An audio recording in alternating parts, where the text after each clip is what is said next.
မင်္ဂလာပါအောင်စောပိုင်း Real Channel ကနေပြန်လည်ကြိုဆိုပါရစေဗျာဒီနေ့ညမှာတော့ Bermuda Triangle ပေါ်ပေါက်တည်ရှိလာတဲ့သမိုင်းနဲ့အကြောင်းရင်းများကိုပြောပြပေးသွားမှာပါကမ္ဘာပေါ်မှာလူသားတို့အတွက်အထူးဆန်းဆုံးနဲ့မရှင်းလင်းနိုင်သေးတဲ့နေရာများနဲ့တစ်ခုမှာတော့ Bermuda Triangle ပဲဖြစ်ပါတယ်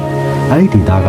အတ္တလန်တိတ်သမုဒ္ဒရာအတွင်းမှာရှိပြီးပင်လယ်ဒေသတစ်ခုဖြစ်တဲ့ American နိုင်ငံ Florida ပြည်နယ် Bermuda ကျွန်းနဲ့ Puerto Rico တို့ကိုဆက်သွယ်ထားတဲ့တွေ့ကံပုံစံတည်ရှိရာနေရာပါဒါကြောင့် Bermuda Triangle ဟူတဲ့အမည်နဲ့လူသိများလာခဲ့တာပါ Bermuda Triangle ကတမိုင်းတစ်လျှောက်သင်္ဘောများနဲ့လေယာဉ်များထူးဆန်းစွာပျောက်ဆုံးသွားခြင်းတွေကြောင့်ကမ္ဘာတဝန်းစိတ်ဝင်စားမှုကိုများစွာရရှိလာခဲ့တာပါအဲဒီဒေသအတွင်းဖြစ်ပွားခဲ့တဲ့အထူးဆန်းဆုံးဖြစ်ရပ်တွေကြောင့်လူအများကြားမှာလူဝက်ဆန်းကျယ်သောနေရာတစ်ခုဖြစ်ထင်ရှားလာခဲ့တာပါ Bermuda Triangle ကအတ္တလန်တိတ်သမုဒ္ဒရာအတွင်းမှာရှိတဲ့ပင်လယ်ဒေသတစ်ခုဖြစ်ပြီးအဓိကအားဖြင့်နေရာ၃ခုကိုဆက်သွယ်ထားတာပါအဲဒီဆက်သွယ်ထားတဲ့နေရာ၃ခုကတော့ Florida, Bermuda, Puerto Rico ဆိုတဲ့နေရာ၃ခုပဲဖြစ်ပါတယ်အဲ့ဒီနေရာ၃ခုကိုဆက်သွယ်လိုက်မယ်ဆိုရင်တော့3ကံပုံစံဖြစ်လာတာကြောင့် triangle ဆိုပြီးခေါ်ကြတာပါထို့ကြောင့် Bermuda Triangle ဆိုပြီးသတ်မှတ်ထားတာဖြစ်ပါတယ်အဲ့ဒီဒေသကပင်လယ်လမ်းကြောင်းနဲ့လေယာဉ်ပြန်လမ်းကြောင်းများအတွက်အရေးကြီးတဲ့သွားလာရနေရာတစ်ခုလည်းဖြစ်တာပါ Bermuda Triangle အကြောင်းကိုပထမအဆုံးလူသိများစေခဲ့တဲ့သူများထဲကတဦးကတော့ Vincent Gaddix ပဲဖြစ်ပါတယ်သူက The Deadly Bermuda Triangle ဆိုတဲ့ဆောင်းပါးကိုရေးသားခဲ့တာပါအဲ့ဒီဆောင်းပါးမှာပင်လယ်ဒေသအတွင်းသင်္ဘောများနဲ့လေယာဉ်များပျောက်ဆုံးသွားတဲ့ဖြစ်ရပ်ဆန်းတွေကိုဖော်ပြခဲ့တာပါအဲ့ဒီနောက်ပိုင်းမှာစာရေးဆရာများနဲ့သုတေသနပညာရှင်များကအဲ့ဒီလမ်းကြောင်းကိုဆက်လက်လေ့လာရေးသားလာတာကြောင့် Bermuda Triangle ကကမ္ဘာတဝန်းမှာပို့ပြီးတော့လူသိများလာခဲ့တာပါ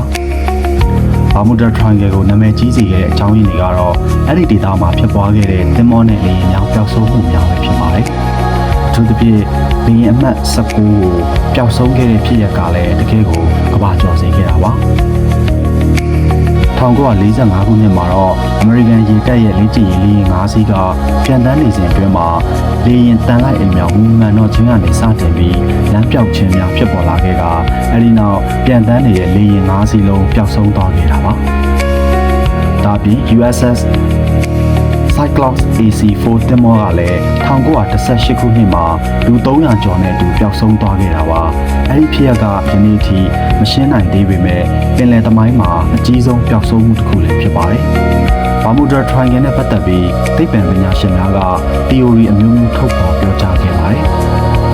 တချို့သုံးသပ်မှုများကတော့ magnetic field ပြောင်းလဲမှုကြောင့်ဖြစ်တယ်လို့ပြောကြပါတယ်ပင်လယ်ဒေသအတွင်းမြေဓာတ်ပြောင်းလဲမှုများကြောင့် compact အမှန်နိုင်ကြောင်းသုံးသပ်ကြတာပါဒုတိယတစ်ချက်ကတော့ methane gas ပေါက်ကွဲမှုကြောင့်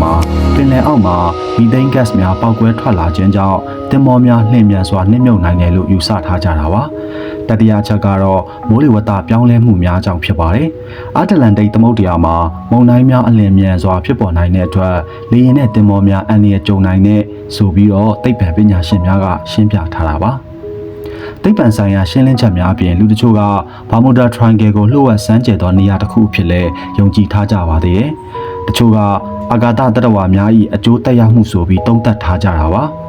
တချို့ကတော့ပျောက်ကွယ်သွားတဲ့အတ္တလန်တစ်မြို့တော်ရဲ့စွမ်းအားဆိုပြီးယုံကြည်ထားကြတာပါ။မိတို့ပင်စိုးစီကမူအဲ့ဒီလိုဆက်နွယ်နေပြီးယူဆထားတဲ့ယူဆချက်တွေကယနေ့ထိတိုင်အသက်ဝင်ရှင်သန်နေစေဖြစ်ပါတယ်။သို့တော့အဲ့ဒီ theory များကိုသိပ္ပံပညာအရအတည်ပြုနိုင်ခြင်းတော့မရှိသေးပါဘူး။